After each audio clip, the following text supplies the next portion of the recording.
Hello, everybody, and welcome to the Paranormal Guys. We're a little off schedule tonight. We've had some technical difficulties in the studio with some changes we're making, so I apologize for us running a few minutes behind. But welcome to the show. We have a good lineup tonight. I'm joined by my lovely ladies, and then we have a surprise guest that I just heard pop in the studio that, well, he's probably not sure what he's going to talk about, but we'll figure out something. So he's quick on his feet. He's an attorney. So, ladies, how are you all? Fabulous. Great. I call you all my angels. So, yes, Charlie. I told you in the 80s that's what I wanted to change. All right, well, let's put Jeff in here so we don't keep him hiding. He's in suspense, wanting to know what I wanted from him. So, Jeff. Hi, Jeff. Hi, Jeff. How are you? You can't hear us. Can't hear us. Well, here we go with the technical difficulties. Well, where's your headphones? I haven't started my sign language classes yet. You're not muted. So, see, usually you try. Can you hear us at all, Jeff? Or you can't hear us at all, can you? All right, where's my technical support guy? I'm like, shoot, I don't have a whiteboard and eraser. Yeah. Well, he can't hear us, but let's see. Why he is on stream? Settings. We heard something. Troubleshooting. Hello. Hey, he's Hello. Do you have headphones?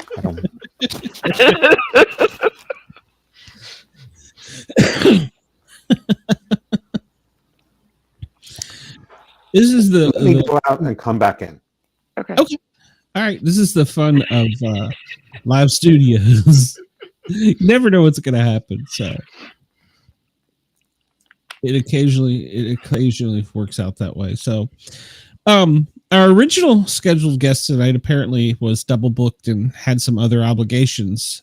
So he is going to have to reschedule. So we invited Jeff in at the last minute, and we have been changing the things in the studio. So everything's kind of screwy at the moment. So ladies, are you all okay? Dina, you look distressed. My elbow is hurting. It needs to pop. Well, when you get your is it raining? These things happen. It really does. I have bone problems, joint problems, whatever. Oh, I hear you. Hey, We hear you. I don't got to break out the sign language. hello. Oh my goodness. I only know one symbol. So. You know these, don't you? Oh, No. I know too.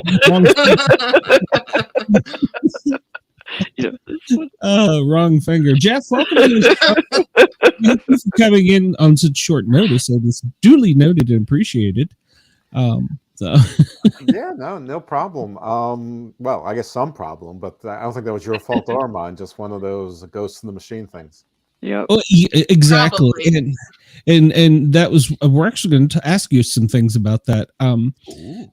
That's one of the things we've been upgrading here behind the scenes, the studio and some sound settings and stuff. Earlier tonight, I couldn't hear anything or anyone, so it took my teenage son. No, he's not a teenager anymore, but my son to figure it all out. Well, Mr. Sports Cat, I mean, you've made at least one upgrade because, I mean, last time there was no her. There was another him. I've got, Right. yeah. Yeah, but another lovely This lady. asylum. Yeah. And I got my son backstage in case we need anything, but I think we're good now, technical support wise. So I don't think he's come out and help us, especially since we're live. Would really not want to come out. So, all right. Oh, what the hell? We're good, Kyle. Kyle, you'll be a part of the show. My first guest canceled. You want to just help out? We had some technical difficulties getting started, but I think we're good now. So I'm glad you all got everything sorted. I ran away from my wife while we were watching a movie to come take a look. See if you better get back up there. Yeah, you don't piss off a pregnant wife. No. So you better bring snacks back. Yeah, and a drink. All right. Well, thank you, Kyle. I appreciate it. I'm glad to hop in. If you all need me, you know where to find me. At least for the next one. All right. Kyle. Thank you. Bye. Bye. Oh, that's funny. Such a sweetheart. He makes this all run. So, Jeff, since we got you here, we were going to talk. The big news lately has been squatters. Oh, okay. Yeah. Everybody's squatting. But what if you have a ghost squatter you can't get rid of? Are there legal implications if you decide to say, you know what, I'm going to sell this house and get the hell out of here and not tell anybody a thing about it? Interesting. Well, I'm not sure that the ghost squatter counts any differently than any other ghost, right? I mean, so I don't think it's the same as a human squatter. So in some ways, I would say it would be less problematic in that I do not believe that the laws of man, city, or municipality cover the ghost or give the ghost any legal protections, at least not yet. So from that perspective, I think you're good. I think it's more of a moral thing. Yeah, probably. Well, I mean, yeah, I suppose. But from whose perspective am I talking about? Am I talking about from the leaving homeowner who's trying to sell it? Are we talking about landlord? She. Well, it could be either a landlord, but she sold the house. They want to get out of it because they can't get rid of the ghost, and they don't tell the realtor or the. Okay. I guess the new people coming in, and they get a ghostly surprise.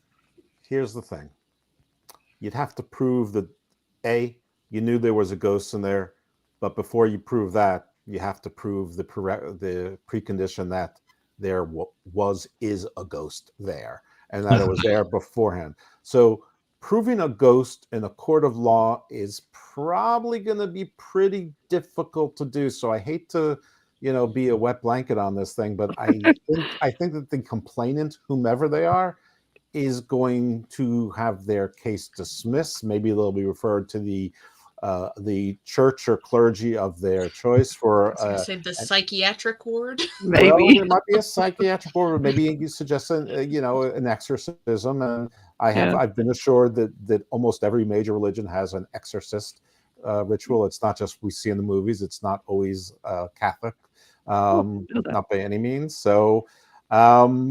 But let's say you can get past that you can prove there's a ghost there. Well, you also have to prove that the ghost was there before you got there. So you've got to prove that the seller, it was their ghost, and the ghost was stuck with them, that there's some sort of privity, and that they knew about it, and they had a duty to warn you. They could just go in there. I'm not afraid of no ghost. No, I didn't know there was any ghost. Ghost came with you, man. I mean, you're the one that's haunted. You brought the ghost. You take it back. So there's a bunch of problems in here. Now, let's say somehow, some way, there's a snitch in the prior homeowner's household. Ugly divorce. Ugly divorce. They've been a bad step parent, whatever, and kid with a big mouth. Yeah. Loose with no give backs. Right. Paranormal laws are no give backs. I mean, maybe in the paranormal, we need maybe one of the things we should develop is a strict code of moral laws or norms and mores for the paranormal that go beyond where the laws of man don't necessarily apply. But let's just say you could find out, you've got the mole or other proof. You find out that the person's been tick-tocking for years about, poltergeist going on in their house, and things flying around and things going bump in the night every night and cats, elevating and levitating and, dogs speaking in tongues and things like that. And there's all sorts of proof. that the prior homeowner knew about it, well, you do have a duty to warn of known defects. Is a ghost a defect? You know what? I think that's getting to a jury. Yeah.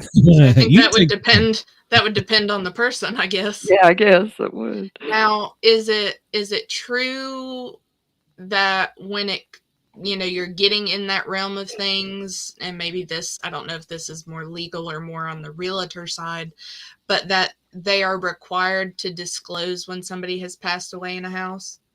The laws are different. Yeah, the laws are different in different states. Whether there's a code of ethics for realtors, and most states, the realtors, real estate agents have a code from their licensing body. There's a further code for anybody who belongs to the National Association of Realtors. They're the ones who could call themselves realtor. It's a trademark. So they have to adhere to whatever those codes are. I don't know. I'm not a realtor, but my guess is that none of these things cover apparitions or phantasms or whatever words you want to have on there. So I just usually end up seeing that somewhere in like the ghost shows of, well, nobody told us that somebody died here, and they were required to tell us that somebody died here, and now we're dealing with this ghost. Yeah, I didn't know. Along the same lines, are they supposed to tell them if they're a violent crime or something happened in the house? I believe that there are some states and or counties or municipalities that have laws that you must disclose a violent death or a suicide in a house. Or in some cases, I believe that you have to disclose if there was a predator, like a child molester, a registered sex offender, either in the house, or you have to disclose if you're shopping, if you're a buyer in the area, and maybe there's both in some places. Here in Maryland, I have to be honest. You called me on last minute, so I didn't have any chance to look at this. I don't know this stuff offhand. So you're doing great. We appreciate it. What was the original question before I took myself off track? Shay, she was.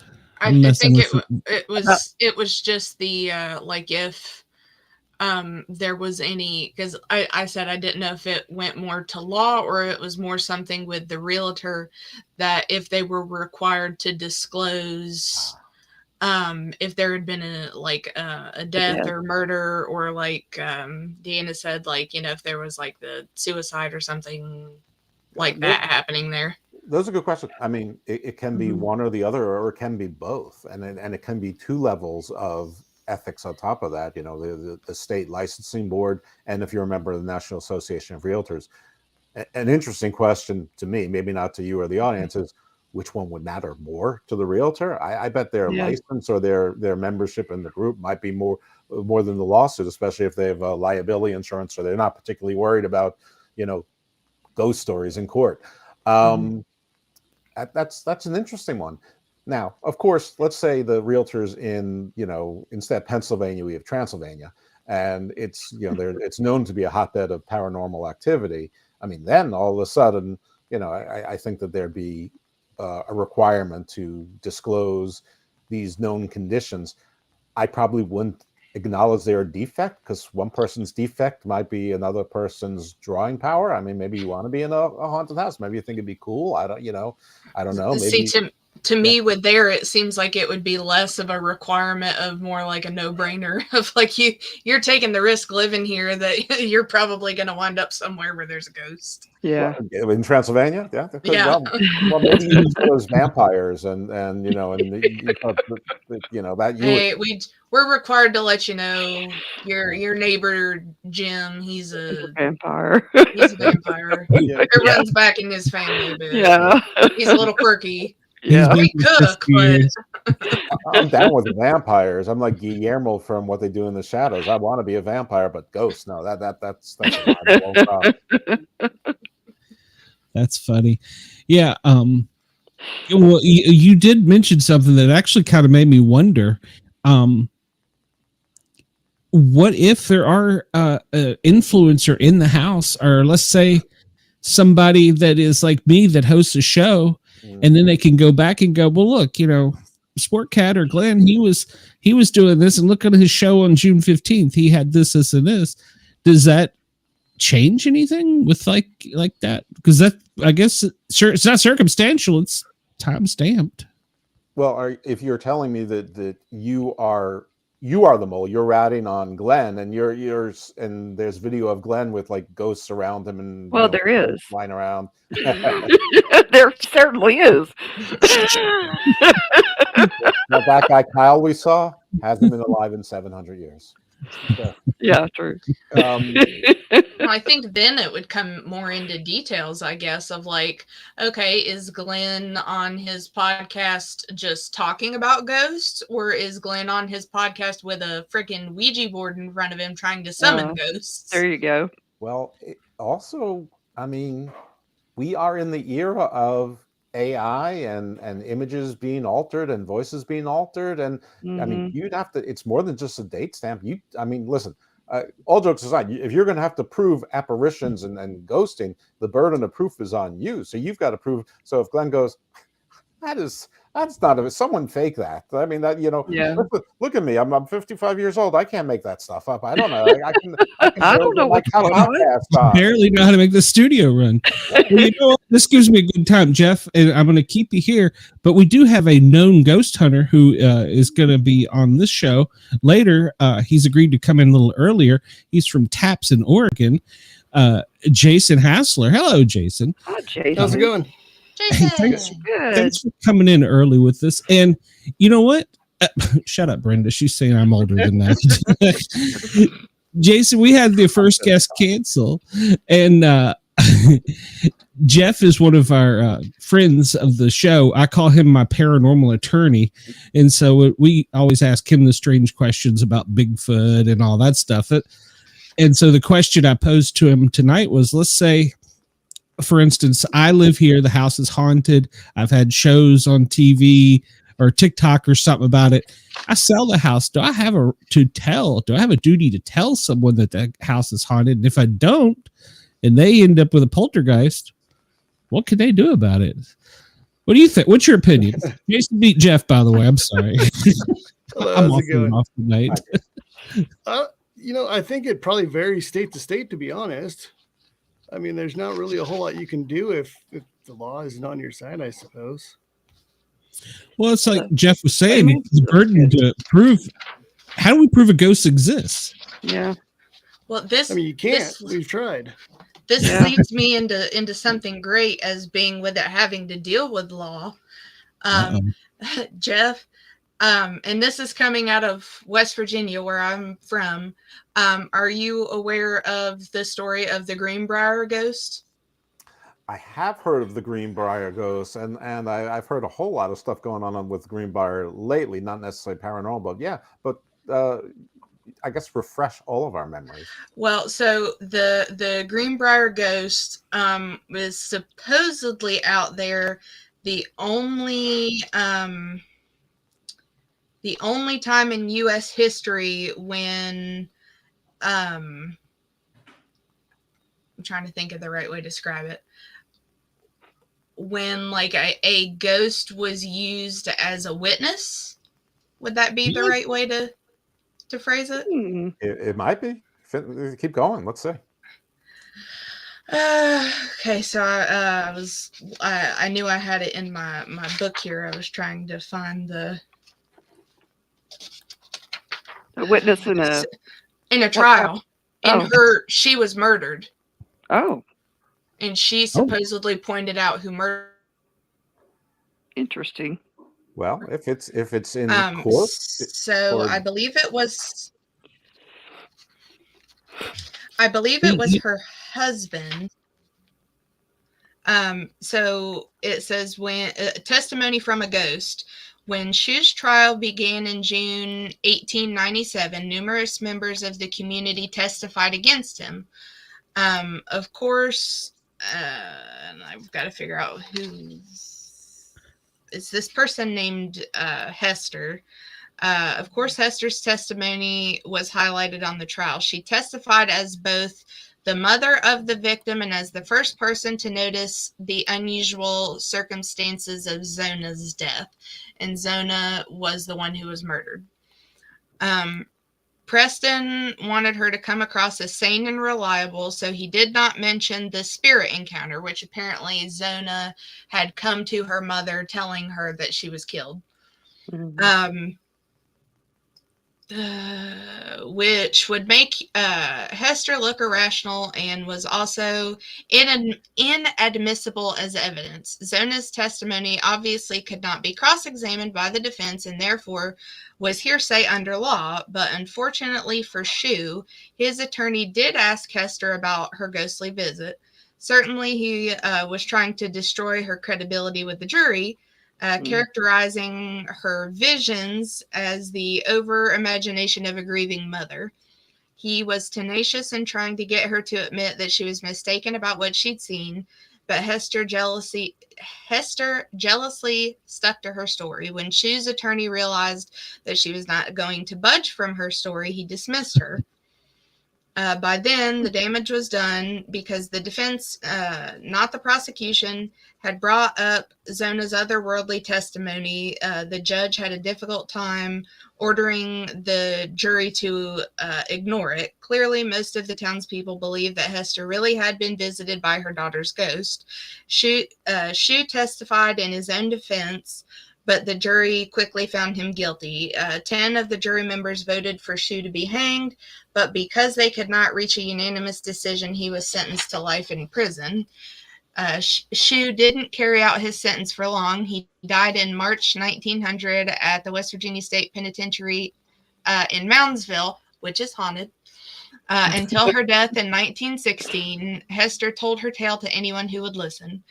It seems that after visiting her mother to offer details of her murder, Zona was finally able to rest in peace. Although her ghost was never seen again, she did leave a historical mark on Greenbrier County, where a roadside marker still commemorates the case today. It reads, interred in nearby cemetery is Zona Hester Shu. Her death in 1897 was presumed natural until her spirit appeared to her mother to describe how she was killed by her husband, Edward. Autopsy on the exhumed body verified the apparition's account. Edward, found guilty of murder, was sentenced to the state prison. Only known case in which testimony from ghosts helped convict a murderer. Oh, cool. Okay. That's interesting. It is. With today's technology, I don't know that would stick, but that's, we had a guest on here, I don't know, about 3 or 4 weeks ago. He is writing a book about a young lady's death, and she was murdered. He has never met her. He lives on the East Coast. He lives in Philadelphia. Her murder was on the West Coast. He was traveling, and he saw the news flash, and he was like, wow, I'm going to look into that when I get home. And he kind of did a little research. He started having dreams about this lady, and in the dreams, she became more and more close to him, trying to explain who she was. She told him how she was murdered. So he looked it up, and none of that was actual what had happened in the case. And he's like, okay, I'm going crazy. He even went to see a psychiatrist.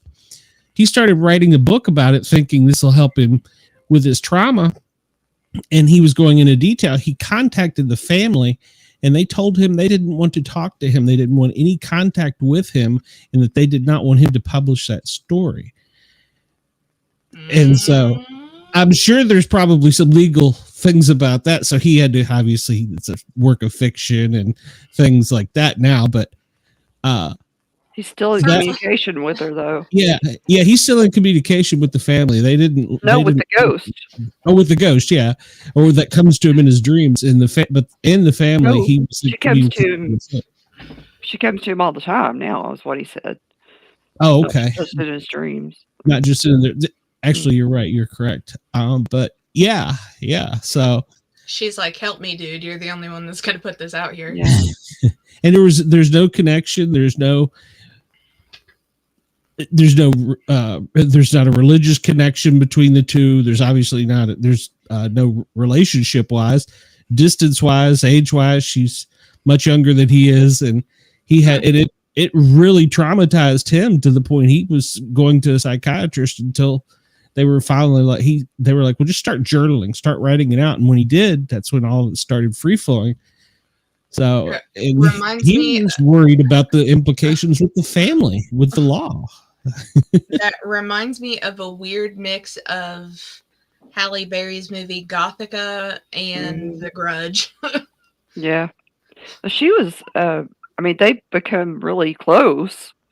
Well, yeah, I'd imagine. Yeah, it's really, she's like with him all the time. It's odd. But it's interesting. It's very interesting. Yeah. Yeah. Have you ever heard anything like that, Jeff?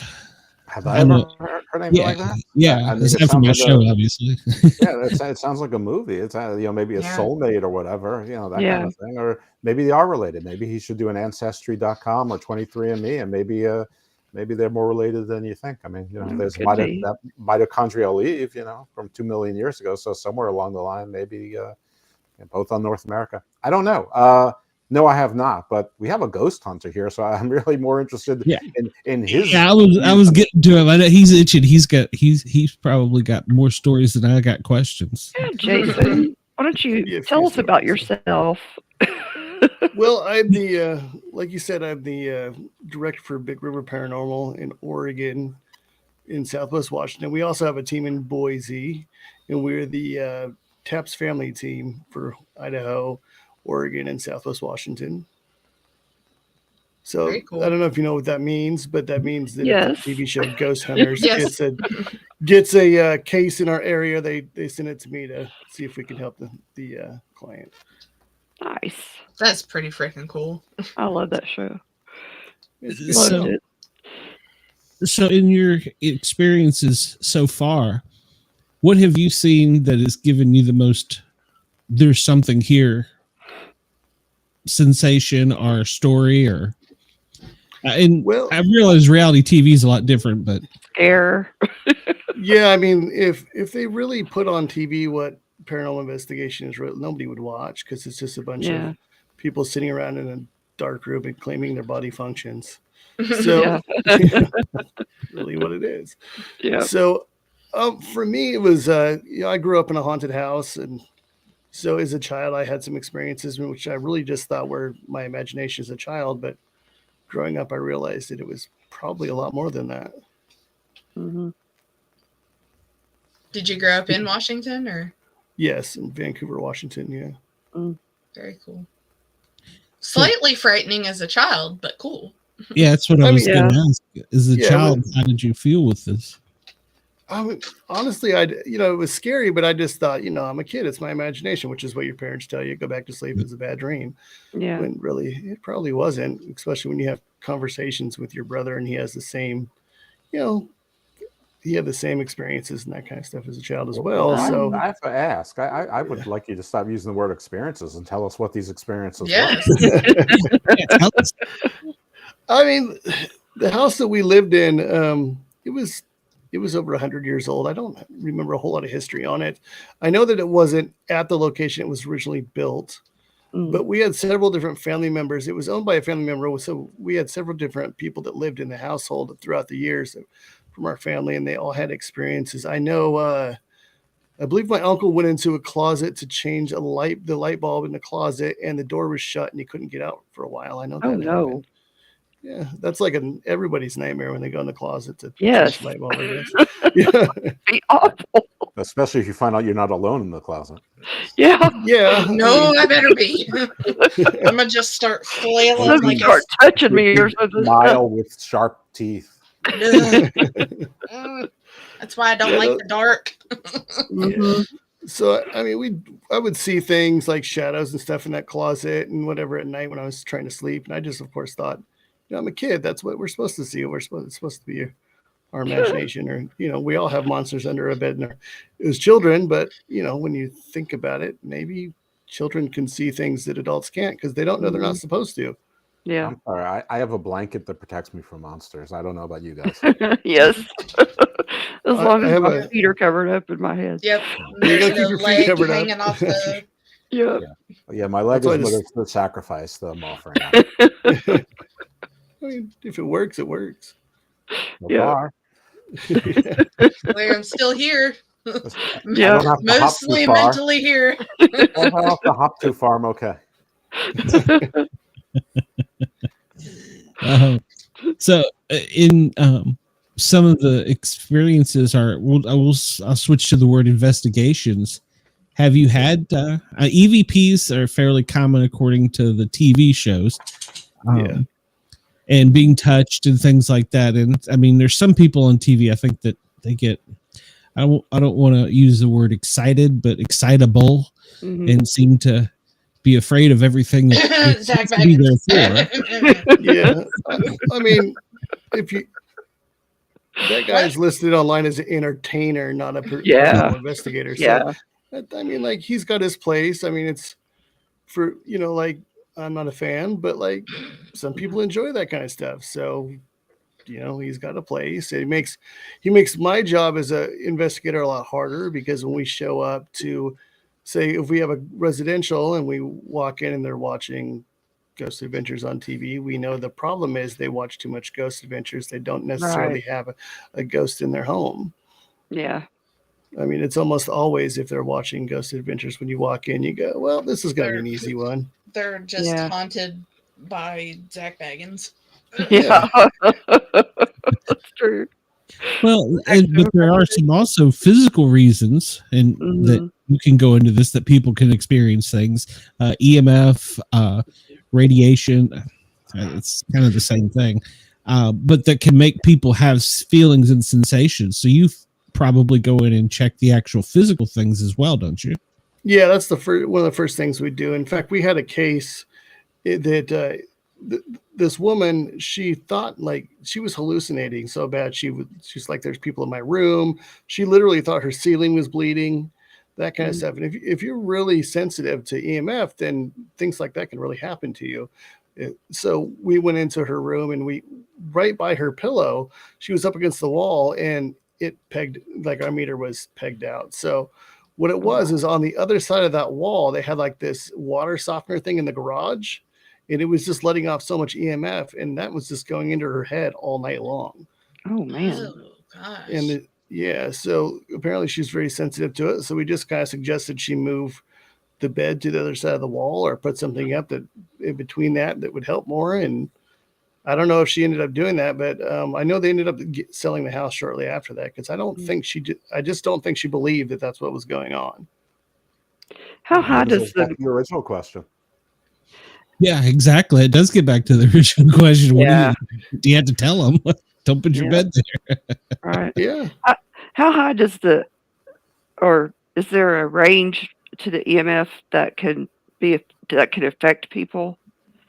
It depends on how sensitive you are to it. Okay. Some people, like, we have teammates that, like, if it's higher than normal, like, at all, they can get sick to their stomach, dizzy, headaches. A lot of times it makes people feel like they're being watched. Oh, really? Okay. Yeah. And as a paramedic, going in and being able to help somebody instantly and show them this is what's wrong makes me feel good. I bet that made you feel good to go in and be able to quickly say, it's not only that, you're saving you from a brain tumor or something. Right, right. Yeah. I mean, it's pretty much what we expected, based off, when you do this for so long and you get emails and you're like, well, I bet this is what it is. We'll have to go and check. And that's the first thing you do. And I mean, a lot of times people want their houses to be haunted, and no matter what you tell them, they are not going to be like, well, I guess you're right. It could be something else. Yeah. I found my defense witness. Yes. I mean, people believe what they want, and we try to do the best education we can, but at the end of the day, it's up to them. Yeah. That was going to be like my next question of, like, how hard is it to try to convince them that, like, no, it's legit not a ghost. It's just it's usually, I would say, about 98% of the time we can come up with a logical explanation for what the person is experiencing. And then, sometimes we've come up with stuff we cannot explain, and that's the fun part. Mm-hmm.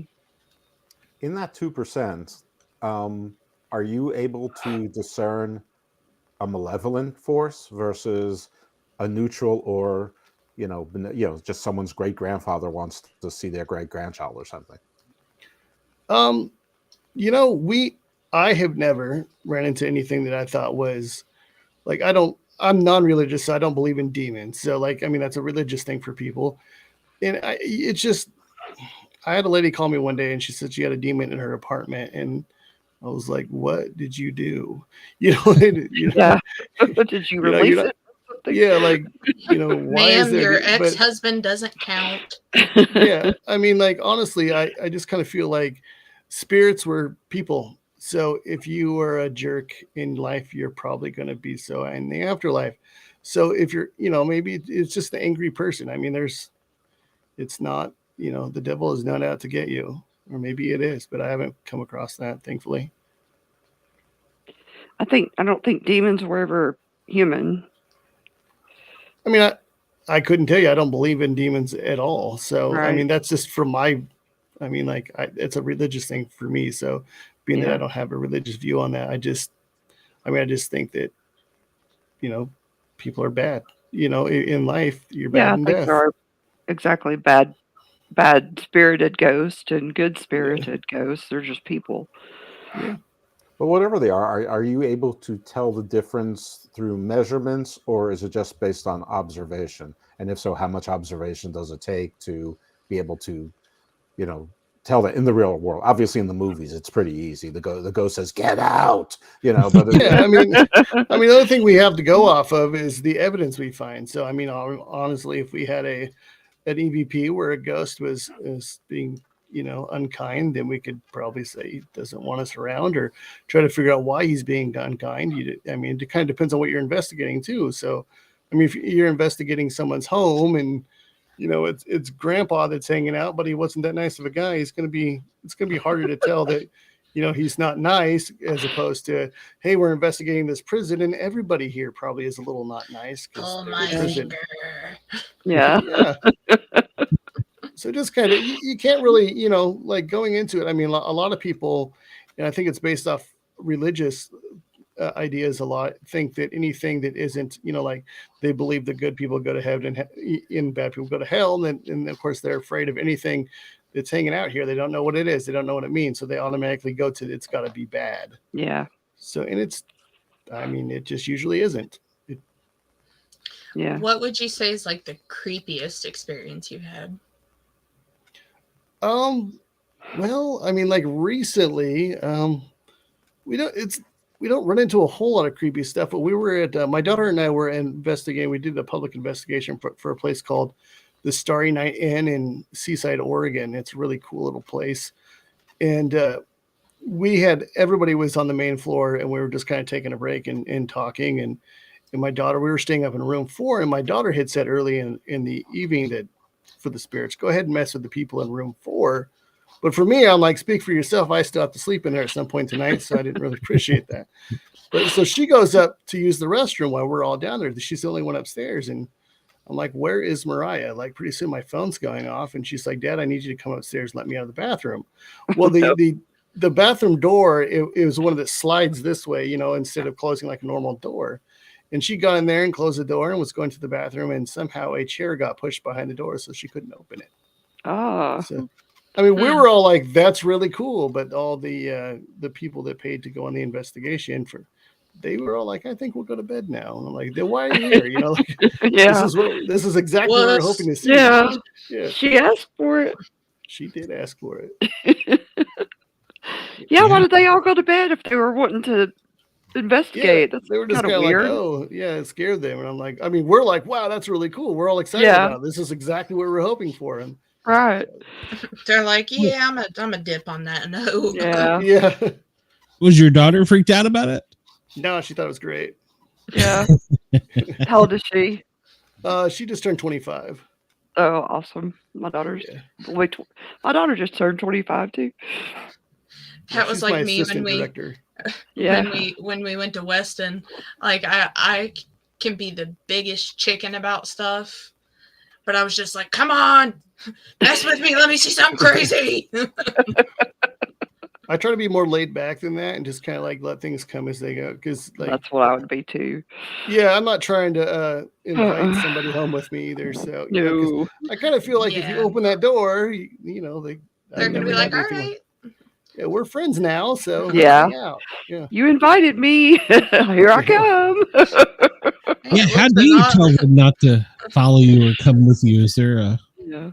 I mean, for my team, we have people from all different religious backgrounds and beliefs. So I just kind of let everybody do their own thing. For me, it's just, I'm just respectful. So Yeah. we don't go and provoke. We don't swear at the spirits. We talk to them just like I'm talking to you face to face, like I would if we were in person. So, you know, for me, I kind of feel like if you don't mess with them, they won't mess with you. Yeah, So I mean, we prefer not to go into locations and piss off people's spirits and then be like, bye, have a good time. Yeah. What if they? Oh no! You come back here. What if they take a How do you liking measure? to you?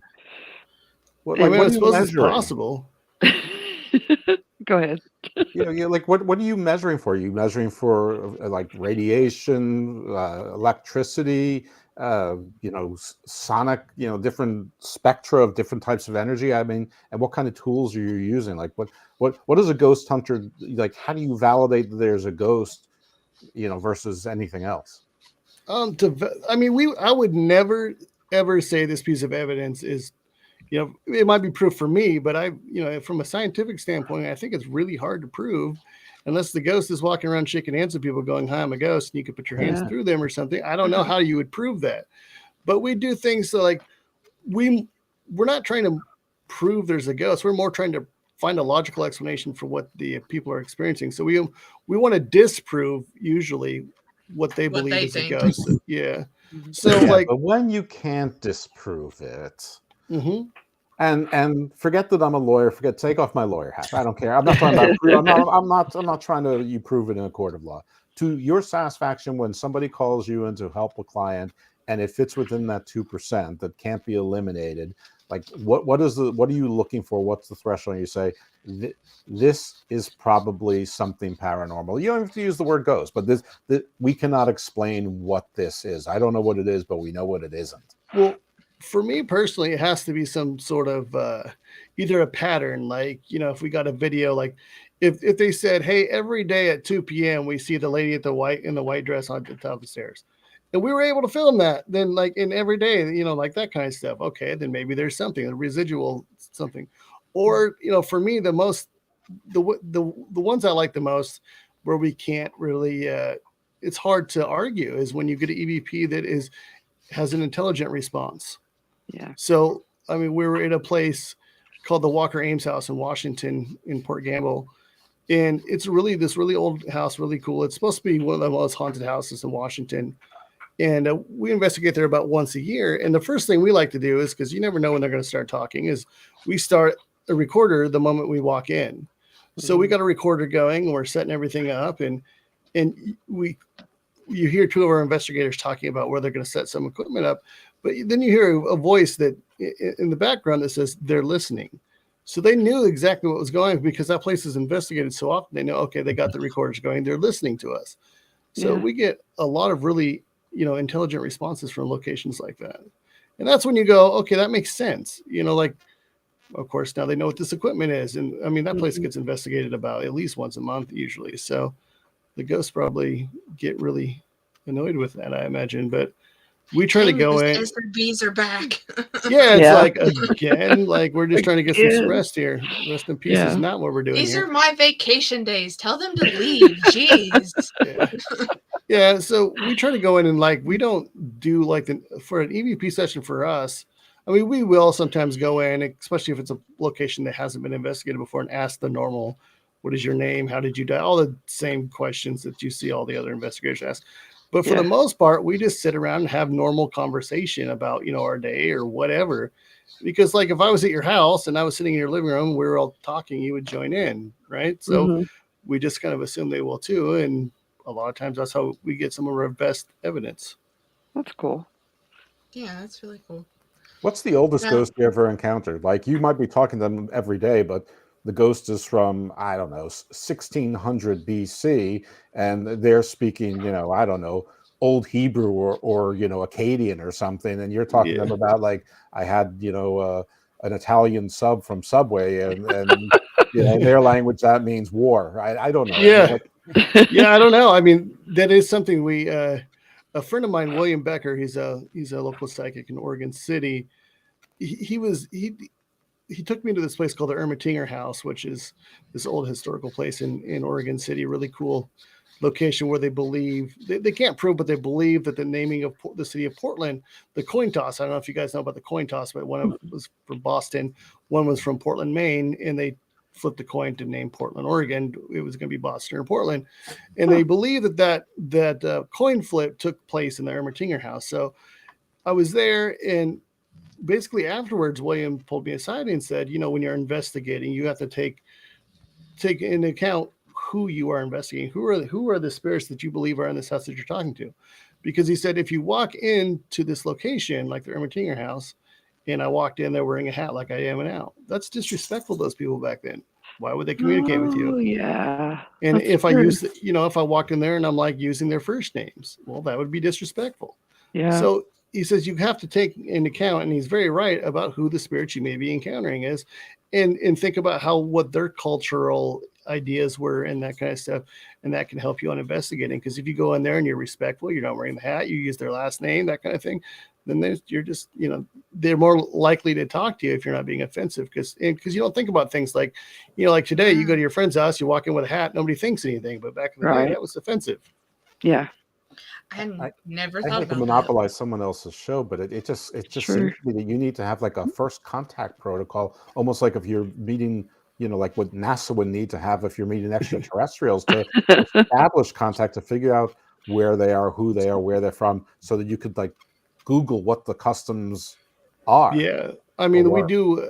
We try to take that into account. We do history, find about as much history of the locations we can, and sometimes there's decent information available, and sometimes there's just not. So we try to take that into account of who the people are, the spirits that might be there, and work from that way. And that's another thing we can do as far as evidence. If we get a EVP that says a name, when we ask what your name is, and they're like, my name is James or whatever, and then we look in the history, and James used to own that house, that's something you can't really look past. True.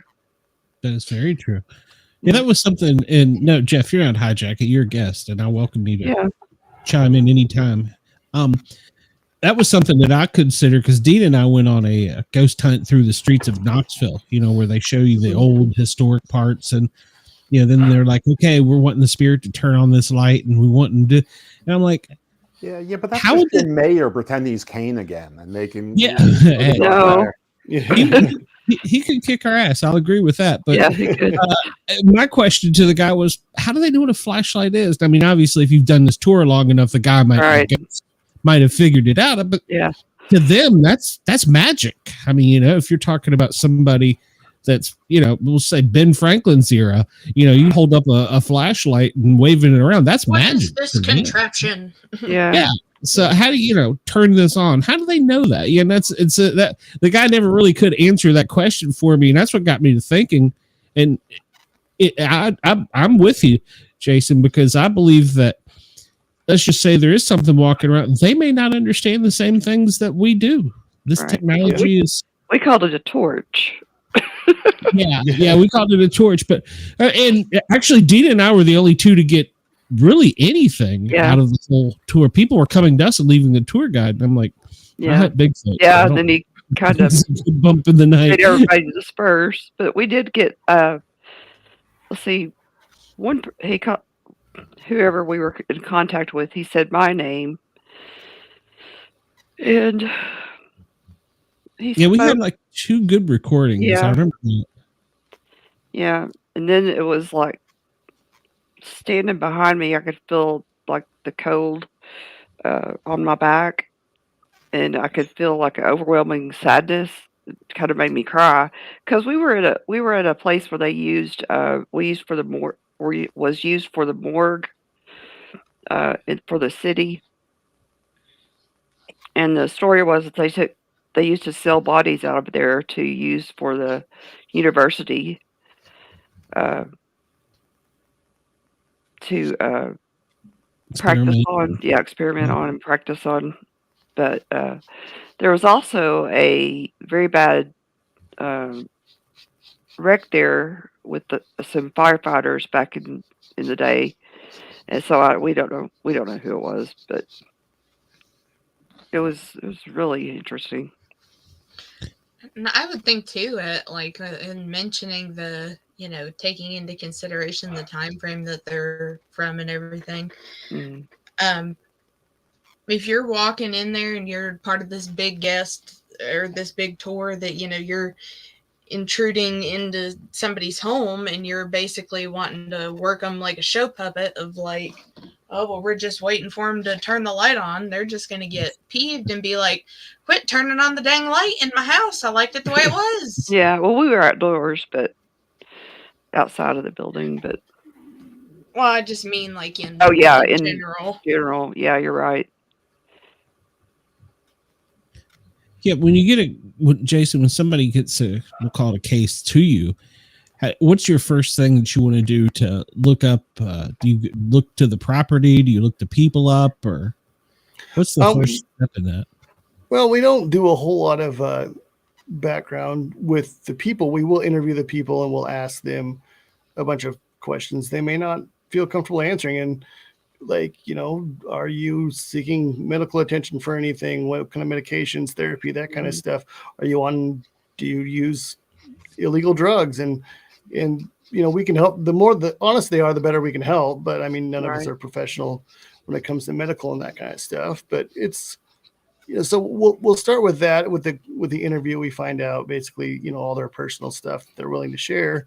And then I hand it off to the historian, and she'll look for any just deaths in the house and just names and that kind of stuff of people that own the house, just so we have some sort of base to start looking at, who might be these spirits and that kind of stuff. Mm-hmm. That's good, because I mean, you don't know what, a house that's, well, there's some hundreds of years old, what all could be residual. What is your thoughts on the residual ghosts? Because like people at like famous sites like Gettysburg say they frequently see things. Mm-hmm. Yeah. I mean, I haven't come across that personally myself. It's just, it's a theory that people believe in. And I fully think that, I mean, the energy is there and it's a distinct possibility that that's something that happens, but it's not something I've personally run into myself. Okay. No, that's good. So what have you, let me ask you this, what firm belief have you ever got, not belief, proof that you have besides for their listening? That's to me, and your daughter getting locked in a room. That's, those are two things right there. That we have a ton of different EVPs and stuff. But for me, when we had we've been and my brother and I have been into investigating since we were, like later teens. And we had a dog that passed away when we were, probably right about 18 years old. And he was out in a cemetery in the middle of the night, just, doing, before we had any clue as to how to properly do this kind of thing. He was just out there taking pictures at the cemetery in the middle of the night, really. And when he was going back looking through the pictures, he found a picture of our dog that had passed away. It was, so yeah, I mean, for me, like he sends this to me and it's like, for me, it's, it's a picture of him. I mean, he's like a green color, kind of like an energy, but that was our dog. There was no denying, like, he took this picture here. I can't explain. So for me, it was like, okay, there has to be an afterlife if I'm seeing this picture of my dog that he took, because I can't come up with a different explanation for that. Oh, wow. Cool. We had a lady come in. Her name was Nikki. She was on quite a few of our shows. She could take a picture. You could take a picture of your surroundings, and she would want you to think of, your favorite pet or Uncle Bob or whatever. Send her those pictures, and then send her your favorite photo of Uncle Bob, and she could literally pull the image out. She did use a lot, because I critiqued her for a long time, because it's like, all right, I know you're using Adobe, I know what you're doing, but she would use that, but then she would take it away and you'd have the original picture and you couldn't unsee what you saw. And I don't know if that was a psychological thing or if it was a real thing. She did it to every one of my hosts and myself. I did ask her if she superimposed it over the other picture, and she said, yeah. She does to show you, but then when you take it away, a lot of times you can still see it. There was a couple like Ross's dog. I mean, that was plain as day. My grandfather, that was playing. And I'm like, okay, is this just me wanting to see that? Yeah. So she's like, it's upside down on top of the couch and staring at you. And I'm like, how do you see this? So that was to her was proof. But yeah, she did use tools like that with Photoshop and stuff, but it had to be some kind of gift to be able to pick the minutia out. And there is a medical, I forget what it's called, disease where people can see a face in anything. Pareidolia. There you That's go. the word, yeah. I knew somebody was smarter than me. Here's a shocker. So, That's like half the pictures we get sent from people. It's like, they'll send me a picture of their mirror and they're like, look, and I'm like, yes, you need Windex, like, you need mirror. Clean it. Exactly. There's nobody in the mirror looking back at you. It's you. No. Yeah. How long have you been doing this, Jason?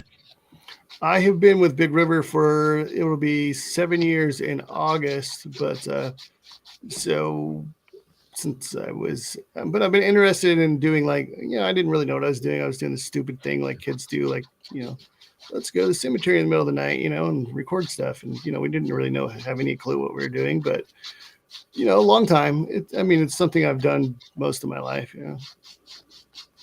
Did it, well, have you ever really been shook or scared on any of these things? Not really. No, it's just, I don't know. I've been aware, but honestly, the scariest things I've run into are usually clients, really. Well, looking for Bigfoot, I gotta agree with you. That's some mysterious people in the woods you run into. So yeah. We had a gentleman who told us he had demons in his house, and so we went down there to help him. And the truth was that it didn't take us very long to figure out that this person had a substance abuse problem, but that doesn't mean he doesn't have something going on as well. Because when you I kind of in the belief that if you are on mind altering drugs, you can't really protect yourself from that kind of stuff. So that's true. Maybe it's a wide open door to these, to spirits that would maybe want to do him harm. So we went down there and checking out, but we're down there and he kept telling us that he wanted us to go into his shed. Well, first he told us he had a wife and 2 dogs. We get there and it's just him. So that was kind of we're like, wait a minute. But then he wanted us to go. He's like, the demon wants us to go in the shed. The demon wants us to go.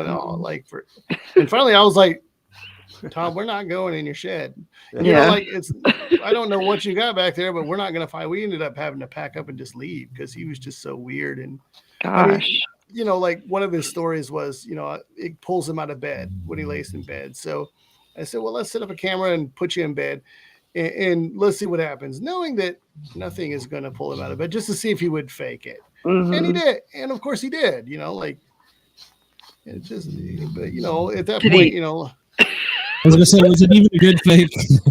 Did he roll out of bed, or he just jerked his leg really quick and flung himself, and it was just kind of like, come on, dude, we can see you, nice try. But I asked him, at that point you just kind of asked, we asked him, do you have issues with alcohol or narcotics? And he admitted that he had in the past, and I really just kind of told him, hey, when was the last time you went to a meeting? And he's like, it's been a while. I said, well, let's try that.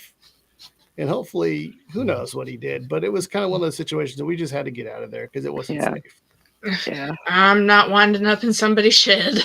Yeah. Right. Exactly. I was like, we're not going in your shed, sir. No. I got to ask you. You said client. Is this a paying gig?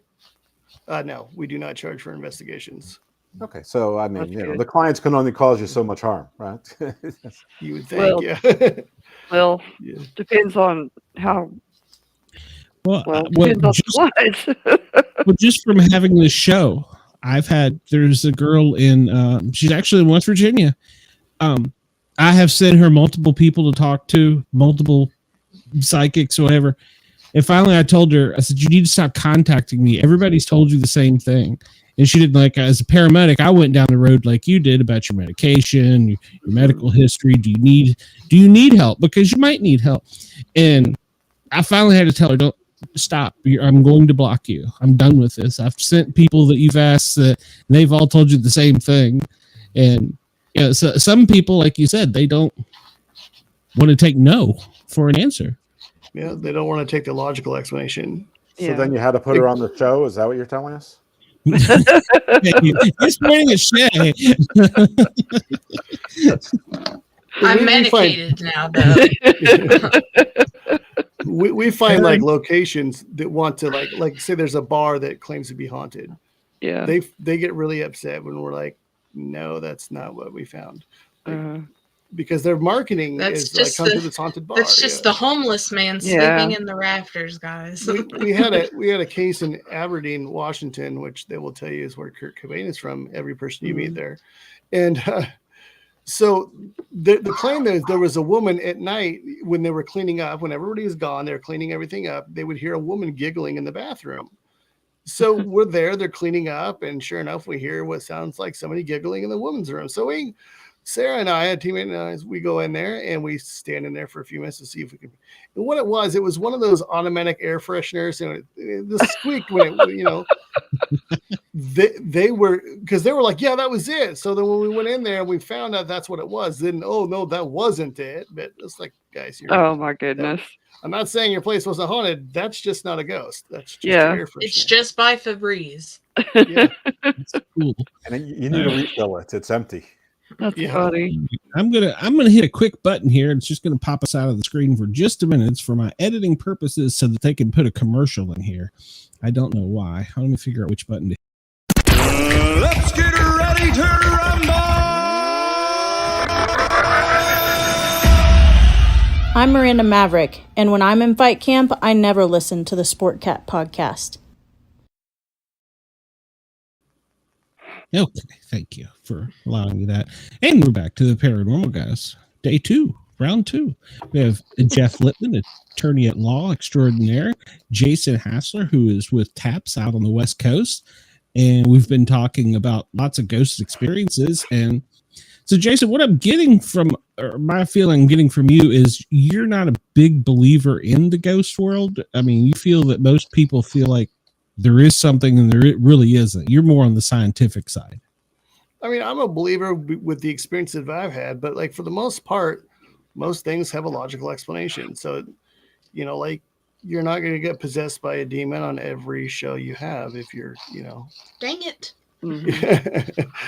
Unfortunately, we don't get to have that kind of fun for like every investigation, but there's always there's usually a logical explanation, and maybe it's something that we haven't found yet, but like I have most residentials I go into knowing that we're not going to get any kind of evidence, that it's mostly, I mean, people's homes are hard to investigate. There's so many different things that, cause you don't know, first of all, you don't know what they've got in their house, and then they have pets and different people and, sounds.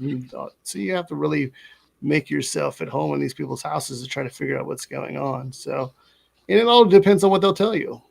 Jason, have you gone to your home that you grew up in and done an investigation to see what was in your bedroom? The home is no longer there. Unfortunately, I would absolutely love to do so. The property is there, but like everywhere else, it's being turned into a subdivision. So maybe when there's a house there and, a little while, I'll go, hang out over there and say, listen, I don't mean to tell you your business. You certainly knows better than I do, but are the apparitions limited to the house itself, or are they tied to the land? I mean, they could still you don't know. I have no idea what it was. So, I mean, they totally could still be there, but we have this rule about knocking on people's doors and asking to investigate their homes. Now we can go to commercial locations and be like, hey, we've heard stories about your location, but we don't do that for people's houses. I mean, like, I'm hoping that, something's there. They'll reach out to us. You never know, but I don't know, like, that we're talking 30 years ago stuff or longer ago. So Who knows if it's still there? Ghost. Yeah. I mean, if the ghost is my 3,600-year-old, Algonquin or Inuit, it's probably not going to be an Acadian in Northwest, North America. But they've, what's 30 years to them? They've been there for 3 millennia. Yeah. Yeah, they don't probably know. Time to them is probably much different. And that was one of the questions that popped into my head. Like my grandparents' house, it's still there, and that house was built in like 1927. In Alexandria, Virginia. I remember some of the horrible experiences I had there. I've often wanted to go back and knock on their door. How the heck would you even approach that and say, "Hey, I'd like to see if there's a ghost in your house"? I mean, I was young, but still, there was something there. I mean, like for me, what I would do, like, not that I can, but like if I was going to approach, I find the best way to approach locations is for commercial, especially, is if you go somewhere and you would talk to them about the history of their building, the history of their location. People will talk your ear off about their stuff. They love this building. They own it. Like they'll tell you everything you ever wanted to hear. And then towards the end of the conversation, once they like you and trust you, you go, hey, like I'm a paranormal investigator. And a lot of times it'll be their idea to have you come investigate at that point. Mm-hmm. Jason, have you ever encountered a ghost animal? Yes, that happens. Yeah, it happens quite a bit. So here's where we're coming full circle on the first time I met these fine folks, and that was about Bigfoot. And I have, it's not a theory because I'm not trying to put it forward as anything that I'm advocating for, but it's an idea, and I think it's clever. In that all of our monsters and demons and things like that are actually ghosts, and the ones that we can't describe are just extinct creatures. Woolly mammoth or a cave bear or but a ghostly grizzly on its hinds probably might appear like a Bigfoot because it disappears or moves differently or it appears differently than a regular grizzly on its hindquarters or maybe it is the Homo gigantus or whatever that was 11 feet tall or whatever the case may be. So that's just my little and then put in griffin dragon whatever is some sort of ghost of some extinct animal, whether it's a pterosaur or a Siberian rhinoceros or whatever. But in this case, Bigfoot. So when it's a ghost, first of all, how do you know it's a ghostly animal? And have you ever encountered? It's not a human. It's an animal or non-human, but you're not sure what kind of animal it is. Obviously, I'm obsessed with things that are very much older than grandma's dog or my favorite horse or whatever. Yeah, I was investigating a location and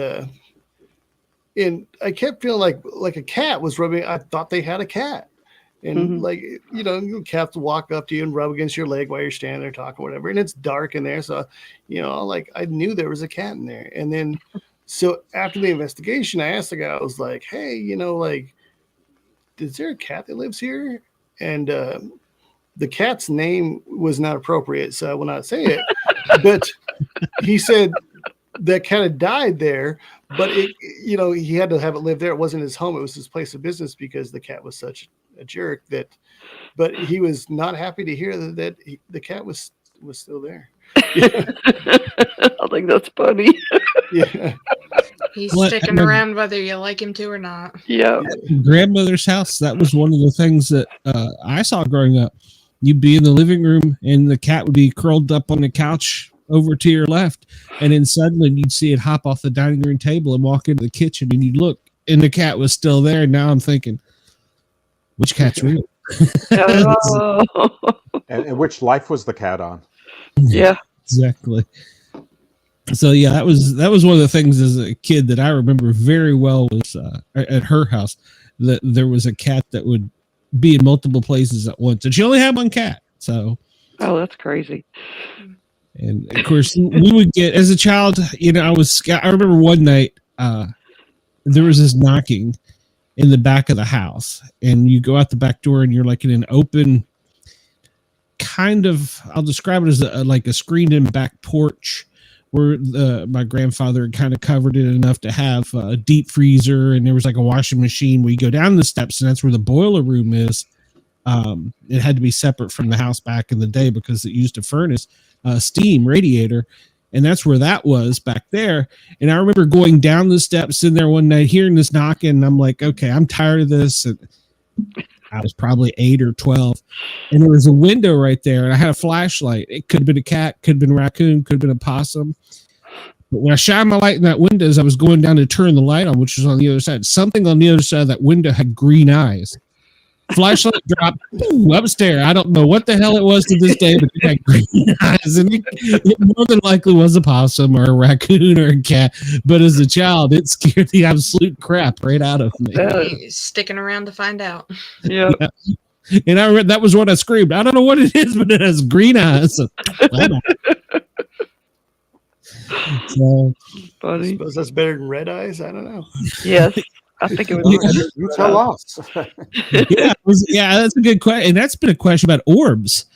Some people say that the different colors of orbs that you will see mean that, there's I hate to use the word pissed off spirit, but one that's got an anger problem as opposed to one that's just floating wistfully away. Have you had any experience with orbs? In the words of my teammate Summer, people need to take a photography class. Orbs are not paranormal.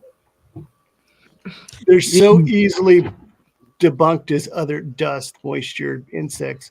It is very hard to look at an orb and say, "Oh, this one isn't an insect. This one isn't. This is grandma." So for us, it's like, I had a lady at a conference come up to me, and she wanted to show me her orb video, and she's got this big blue orb in her living room, and of course it's dark in her house, and she says, "What do you think of this?" And I explained to her what the more likely logical explanation is, and she says, "Well, I know this is my grandma because the orb is the same color as the shirt we buried her in." Oh my goodness. So at that, you just have to go, you already know what it is, so why are you asking me? You can do the best you can as far as orbs go, but they're so easily disproven as other things. Could there? The only time I would say an orb would possibly be something is if I saw it with my own eyes, a big ball of light floating around the living room. I'd go, hey, that might be. I don't know if it's paranormal, but it's not an insect on fire. So let's figure this out. But the majority of videos we get are orb videos, and it's just people. If you got it on your Ring camera, it's probably a spider. How many people have luminescent or effervescent blouses? Probably a lot. Ghost. Yes, it's good. Ghost dog. Yes, what's your ghost dog's names? This is Lily. She's the same color we bury grandma. Oh, hello.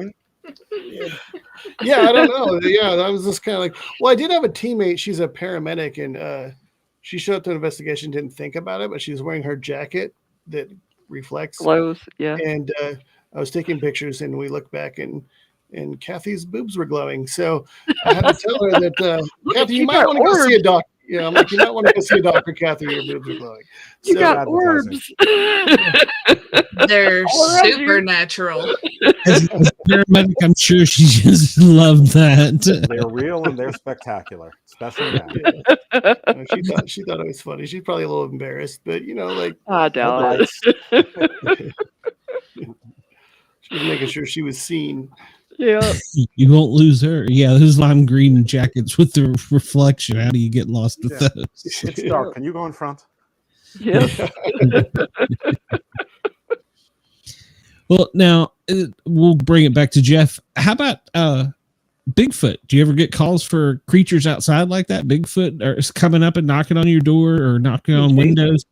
I'm sure you mean Jason, not Jeff. Yeah. I'm sorry, Jeff. About that is you. He's terrible with names. I am terrible with names. No, it was just let me totally off. This whole show has been totally off to me, and I apologize to everyone, including the viewers. No, but have you got any calls from things like that? Something's knocking outside. It's a Bigfoot. We don't do a whole lot. I'm interested. I've never had an experience with Bigfoot myself, but I would love to. We don't get a whole lot of Bigfoot calls or anything like that. Mostly just ghosts, but I mean, I would be open to it. Like if somebody called and, I mean, I wouldn't be an expert in investigating that, but I do know people that, are really into Bigfoot that I could call in and be like, hey, let's check this out. And then a lot of people, some friends, they have a movie called The Flash of Beauty. I don't know if you guys have heard of it. It's about Bigfoot. Well, they just did a part 2, and it's about The Flash of Beauty paranormal Bigfoot. And a lot of that movie touches on is Bigfoot a ghost? Is it, are all the things that we believe paranormal, are these all related? I mean, are these all, is Bigfoot an alien? Is it a ghost? Are all these things together? And it's actually really good. It's on Prime, Amazon Prime, I believe. It's pretty good. There's 2 of them. They're definitely worth watching. And nice. It just kind of talks about, the connection between all of the things together. And is there a possible connection? Makes you think. I'll have to watch those. Well, we discussed those all in our Can You Murder Bigfoot? Yeah. You cannot in Skamania County, Washington. Exactly.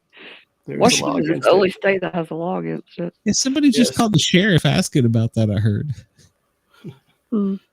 Yeah, I mean, I don't know why they would make a law saying you can't kill a creature that doesn't exist, but so maybe they know more than we do. Maybe they do. I doubt it. Maybe it's a just in case law. Right. Yeah. I mean, I can't think of that being my first thought process. If I was in the woods and there's this big hairy man looking, I don't think I want to kill him. I may want to get away, but for me, I'd rather grab my phone and get in a blurry picture like everybody else. Yeah. We call those blob squatches. I get plenty of those photos. It's like with all of our technology, it's all you get. Ron Moorhead, I'm sure you probably haven't heard of him. He is big out on the West Coast. Okay. And he has a belief about the quantum Bigfoot. And I've talked to him. I've had him on the show. I've talked to him for hours. He really feels like that whatever it is from a different dimension and we just can't see or feel it.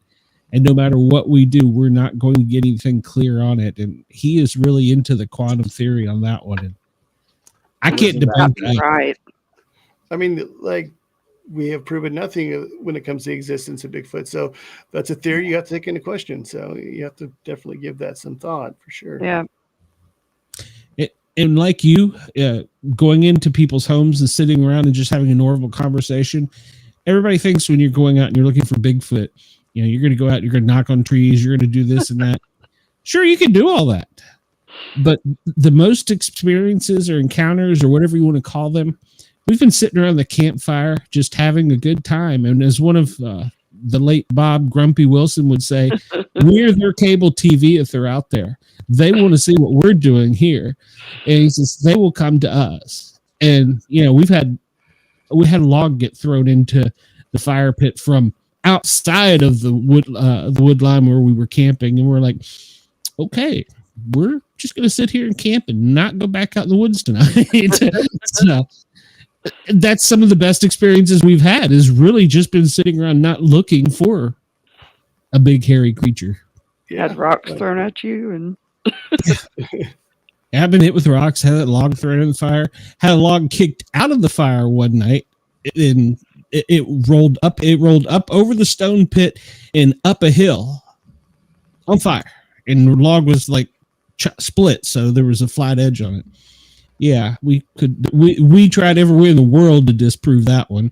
I mean, we were with measures and we were looking for different blades of grass out of place. Still couldn't tell you how that happened. I could just tell you it happened. Weird. I mean, some things are best left unexplained anyway, right? Yeah. Yeah. True. Why is it our minds that gets us going when it's always at night? Ghosts have to be around during the day. Yeah. Why is it people don't most experiences? Oh, it's only at night. Why do you think that is? Is it? I think it's because it depends on what you're looking for. If you're, let's say, if you're going out to scare yourself, if your purpose is you're a ghost hunter and you're going out for entertainment purposes to, scare yourself or have an experience, then you want the lights off. It's scarier.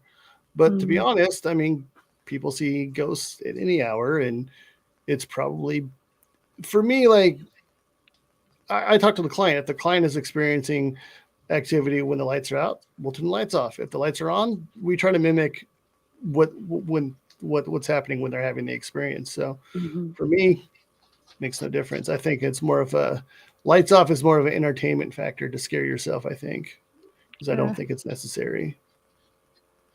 And some people believe that your senses are heightened, but you can't see, so your senses are not heightened. They're actually lowered. How many nights do you just spend one night if you're investigating a home? Usually we like to go do an initial investigation, and then we try to, especially if we have something happen that we can't explain, we like to go back and do follow-up investigations, see if we can recreate things or find an explanation for what we found on video or audio or whatever. Yeah. So we like to continue with it, especially, you know, we can usually come up with, okay, this happened, we need to go back and see what it was actually. And usually we can figure that out. Or a lot of times just making a simple phone call to the client saying, hey, do you recognize this noise? And they're like, oh yeah, that happens every night. That's the toilet or whatever. But it sounded like something different, you know, because you know, it sounds totally different on audio. Like we had a situation, we were at Oregon State University and we're doing an investigation. And when we're doing review, I won't call out Erin. I mean, well, I did. But our teammate Erin, she was listening back to, she thought it was a woman screaming. And I mean, where we were, there was a report that somebody was murdered down there. So she's got that on her mind. It's a woman screaming, but she sends it to me like, hey, I think we have a scream here. And I'm like, where is it? Where is it? And then it occurs to me, like I hear a paper towel dispenser, the automatic paper towel dispenser. That's what she heard. So because it's like, and it kind of sounds like a scream. And I was like, oh, that's what she thought was a scream. So we always make fun of her about that. We had a nice little presentation there at OSU, and I played it and let the audience tell me what it was. And a lot of them knew, and it really kind of embarrassed her. But it just kind of shows them what we'd go through when we're doing it. You know, like, you know, if you're not paying attention, you know, that's why we try to call everything out, like everything, like, you know, paper towel dispensers. I mean, I could see why she thought that was a scream, but but you still got to make fun of her. And we will till the day she dies. That's what teammates do. That's right. That's what, and make up funny nicknames and stuff. Like for our team, if we're not making fun of you, like, you know, people don't feel loved. So that's how we show our love on our team. We make fun of you. Just like being like a paramedic or whatever. Any kind of group that has weird people in it. Is there any thing in the media, any example that, like the movies The Conjuring 1 and 2, which are supposed to be based on a true story? Is there something where we could look at in, you know, you said Ghost Hunters isn't a good example, it's sensationalized. Is there anything out there that people might have seen or can turn to that might be fairly typical of what your experiences or your methodology is, regardless of whether you find something or not? As far as Ghost Hunters goes, that's a TV show that we're associated with, and I don't know that they don't fake things, but they do have to make it entertaining. Yeah. So they may, you know, you'll watch the show and then they'll see something and they'll be like, oh, what was that? And they'll like freak out about it, and then they'll go to commercial break. But when they come back, they come up with a logical explanation for it. But that was entertaining in the moment. So, but they don't fake it. And of course, sometimes they find things that, of course, they believe to be paranormal as well. But like, so there's nothing really on TV that's going to show you how to be a paranormal investigator and do things right. It's because it's not entertaining. It's not. I mean, like it's really not. It's really boring. And you know, you sit in a room with your friends for a dark room usually and ask questions, and nothing happens most of the time. And you know, it's a lot of work. And then you got, you know, with the setup and the review. And review is, if you have an hour of video review, that's usually about 2 hours of review or longer, because you have to go back. You heard this, go back. And you know, it's not. If you're doing it for entertainment as opposed to trying to, you know, find logical explanations or even, you know, try to prove the existence of ghosts to yourself, it's not going to be fun. It's just not. It's a lot of downtime. You have to be dedicated to it. And we find a lot of times that we'll get new team members. They'll be all excited. Then they'll go on an investigation with us and they'll be like, nobody got thrown against the wall. Like, what is this? You know, like, I'm out of here. It's like a stakeout. Yeah. Yeah. It really is. It's just, you have fun with your friends, and you don't eat Mexican food beforehand, so your stomach doesn't growl and there's no stomach demons. And you guys want to hear? While we've been here, I've been looking into a little bit some of the questions I couldn't answer earlier. I don't know if while Jason's here, if he wants to hear this or not, but we're all sort of together during it. Sure. Yeah, if you don't care. Yes from everyone? All right. So here we go.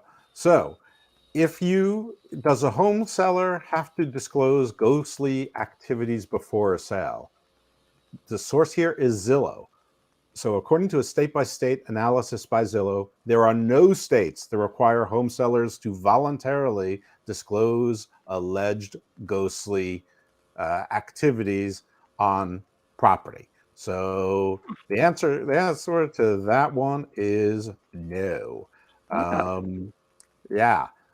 Now, as far as not necessarily a ghost, but do you have to disclose death on a property? There are some states, as we both speculated, that you do, but it's probably not as often as you think. There are 9 states that have some type of law on the subject. There are 3 where you have to affirmatively raise it, and 6 others where there might be circumstances where you have to let it be known. I didn't find enough about what that is. Now, there's a whole bunch of caveats in here about that. There's something called the stigmatized property. So this is more where homes where there's murders, suicides, or criminal activities that have occurred in the past. So in some states, such as Alaska and South Dakota, a seller must disclose if a homicide or a suicide has occurred in the home in the 12 months prior to a sale. Which, I mean, if you can put up with it for 12 months, you can put the house up for sale around month 10 or 11 and just don't close until after 12 months and 1 day, and you're all right, I guess. Haunted houses. In the famous Ghostbusters ruling, Stambovsky versus Ackley, the court decided that homeowners have publicly claimed that their home is haunted. They can't turn around and deny that it's haunted when they try to sell it. So if you've been mouthing off about things that go bump in the night, you might have to disclose this. That's sort of the, we caught Glenn on the air, with Poltergeist, and they saying, it was just a rib, it was just a gag. And there is a risk of lawsuits because, yes, you can get sued over ghosts. Now, as I always tell people go, you can't sue someone for this or that.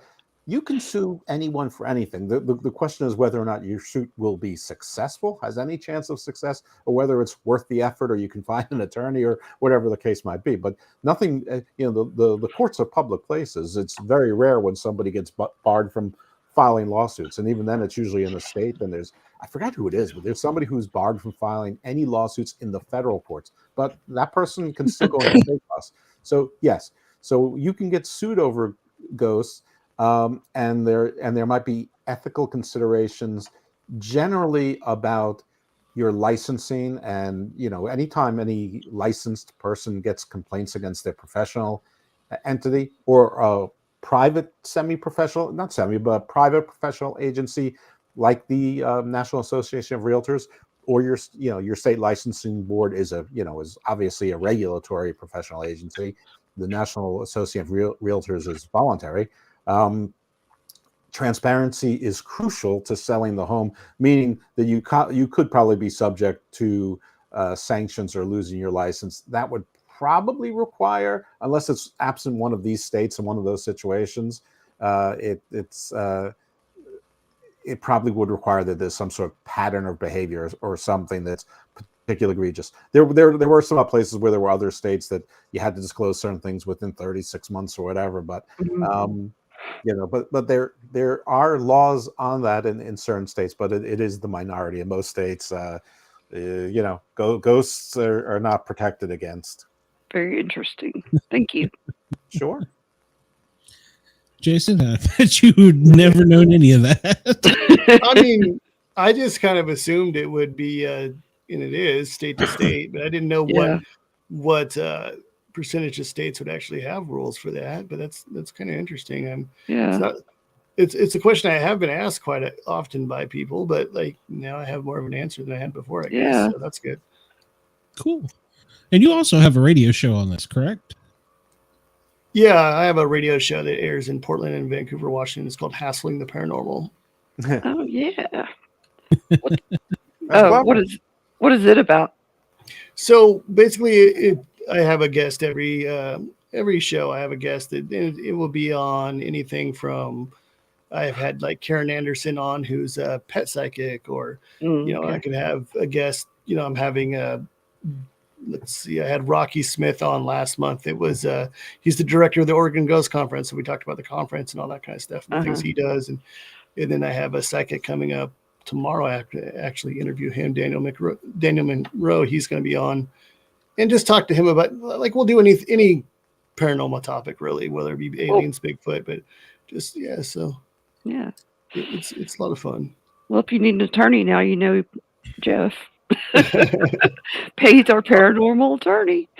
I'm hoping never to need one, but it's good. It's good. No, I mean for questions on paranormal stuff. You know what? I just stumbled onto like a scam that's in a giant loophole. I think or I can say that the Paranormal Association of Interdimensionality has granted me the exclusive law license to arbitrate and adjudicate all legal matters in the paranormal, and nobody, it's like when you buy a star, nobody can say that. That's right. You're right.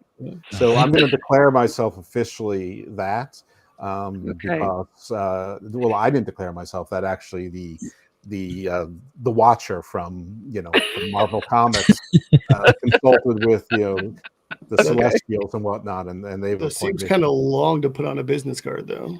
Yeah, but it sounded very professional, though. Not an interdimensional business card, because space works differently there. Oh, that's right. I like it. It'll be like SHIELD, and you've just got to come up with a good acronym. It'll be totally like when Tony Stark is playing with the computers and making new things, and like everything's in 3 dimensions and he's moving things. Like just picture me doing that and it working. Okay. Jeff, I didn't know you had such powers. Jason, what do you think? What do you think is going to be our best scientific tool to measure by our?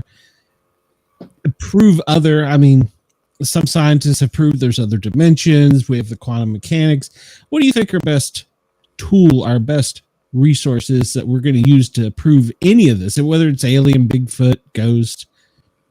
As far as aliens, I think we pretty much have all the proof we need. Like if you look up at the sky and you think that we're the only ones that is alive and all of that, you've got to be out of your mind. But agreed. As far as Bigfoot, we're gonna have to find a body or a living one. And then then we live in the world where even if you are able to prove something, it doesn't mean people are gonna believe you. Yeah. There's facts and then there's facts these days. So you can prove something and people are gonna have the conspiracy on it, and that's where we're at in this world now. So I don't think we'll ever be able to firmly prove, especially the afterlife, unless we were able to prove that Jesus and God or whatever existed. If we were able to prove that, then people would accept that. But if we proved that, when you die, this is what happens, and you don't go to heaven or hell or whatever, then they're not, no matter what, they're not going to turn from their religion. They're just not. They have their faith in their religion, and whether or not you have facts and people will. The religion says one thing, but they see another thing with their eyes, and they still don't care. I think. Well, if you're a reasonable person, you can believe in science and religion. Mm-hmm. There's a fine line there for sure, but most religious, if you truly have faith in your religion, then science doesn't mean anything to you. That's not true. If that's debatable. Yeah. If science were to disprove your faith, then I don't think a lot of people are going to go, well, science was right, and just turn away from their faith. I don't think science can disprove my faith. maybe one day it will, maybe one day it will. I don't know. I mean, for me, I'm non-religious, so I don't believe in any religion. I don't really know what happens to us when we die. I'm not ready to find out yet. So yeah, well, I'm not either. But yeah. I mean, there is only one way to find out for sure, and I don't That's think I'm true. there yet. well, One of the guys on our team, he has double degree in masters. He's an engineer and all these things. And we got into the debate one night, and he said that he was prepared because of his religion, that, you know, whatever happened. He wasn't scared of a Bigfoot or, you know, whatever came at him. And he said, because this book says, you know, and he was holding his sword, his Bible. And I said, so as an engineer with all this education, that's the only book you believe in? And it really stumbled him. He goes, well, no, that's not what I meant. And I said, that's what you just said. And it stumbled him because he couldn't come back to that, because, and if he's listening right now, I'm not calling him out because I still love him to death, but, you know, it is a fine line. I agree. I mean, scientifically, even if this, and I went into looking for Bigfoot thinking we've got to have a body. And then we had a biologist on our team said, that's not going to do it. They're going to say, well, that was a male. We need a female. Well, now we need an adolescent because we need to know how they grow. We need a pregnant female to see how they are. And I was like, so you're going to have to kill the whole damn family just to prove this was. And I said, that makes no sense to me. And she said, scientifically, that's probably going to be the only way, so they can study and replicate it. And I was like, that's crazy. So that was when my view on killing a Bigfoot changed, was after talking to her, because, you know, the fact that, you know, you have to kill a teenager one and then a 90-year-old one and then the whole family in between just didn't make a bunch of sense to me. So. It doesn't, because if you had either species, you could look at them scientifically and tell how they would mate. But how could you if you don't know their species? What if they don't have belly buttons? I'm not trying to be funny, but I know, but scientifically, you can't answer that without a reasonable explanation. Not reasonable. Possibly, it's possible to. I mean, it's probable. Well, I mean, you know, but if you're seeing, presumably in this case, you're seeing more than one Bigfoot in a short period of time. I mean, this is the first time you're seeing this type of creature. If the first time you're seeing a leopard together with a jaguar, would you know the difference? Would you know that those are two different things? It would just be the shock, be like, oh my goodness, I saw two spotted big cats, and they can't mate successfully, or they can, but their offspring can't have, you know, they're like mules. So I think his point is that we don't know what defines a species in a creature we have no taxonomy for. Yeah. Yeah. And even you get to people argue, and Jason, I know you probably don't like to go down this either, but that you get to people that say, well, the dog man has just a different species of Bigfoot. Then you got this kind of the skunk ape, which is in Florida. So, well, for me, I kind of feel like one of the reasons our government would never want to disclose, hey, we have Bigfoot or dogman or whatever, is because then they would be a protected species. So then they'd be like, no, we have to protect their land so that we can't log here, we can't do this here, and so it's better to be able to pretend those things don't exist and do whatever we want with their. Oh well, wouldn't some government agencies love that? No. I mean, like, I don't know about government agencies, but certain organizations, yes, I would imagine. Yeah. Jason, do you get into conspiracy theories? On this show, I get people that I swear I have to put a tinfoil hat on when they come on. Well, I listened to yesterday's show. I mean, they're always fun, but sometimes you learn things about your friends that you wish you hadn't. They believe what? Yeah. That's true. I agree. I've been hosting shows now for, I don't know, about a year and a half, and some of the things that I've heard just sometimes kind of make me just shake my head. So,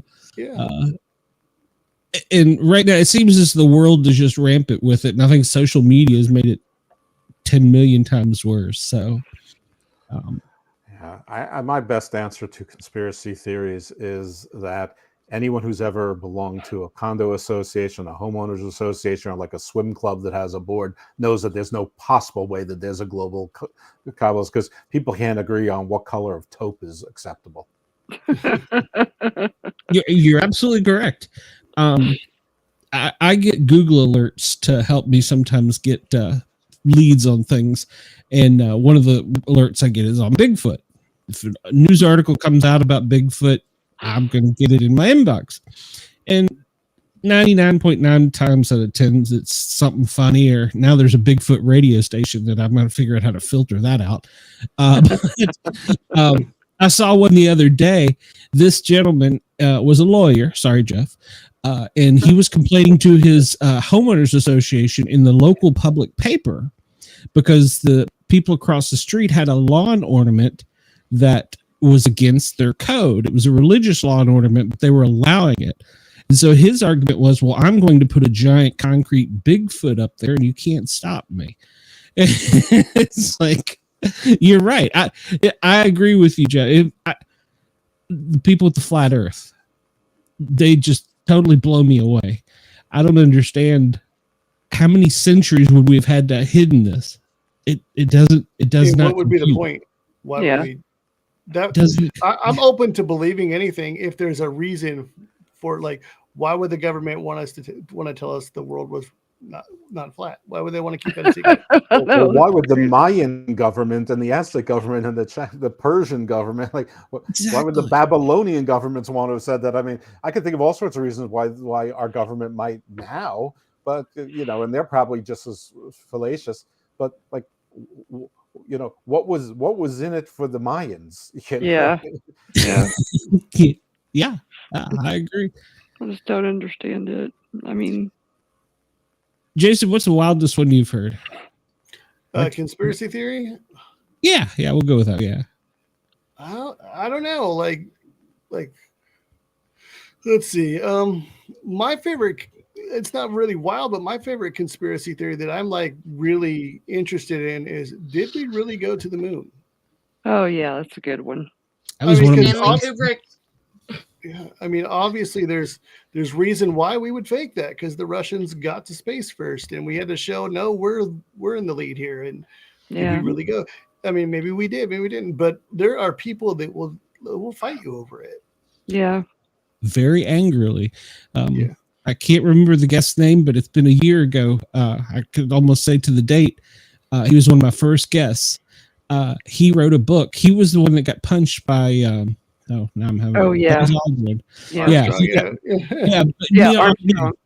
Yeah, he was the reporter from CBS that got in the guy's face and said, here, swear in the Bible, you went and punched him in the face. That was one of my first guests. He made some of the most compelling arguments that I left the show going, I don't think we went to the moon. Yeah. I watched a show about it and I was like, well, maybe we didn't. That's And then what people I'm are like, thinking. well, that's so un-American. I'm like, Yep. really? Yeah. I mean, like, it makes sense why we would have done that, and it worked. If we faked the moon landing, what our purpose, it worked. It absolutely worked. So yeah. Yep. What? I mean, why haven't we gone back? maybe we did, and the aliens were like, "Don't come back here, guys. Yeah. We don't like it." We don't like you.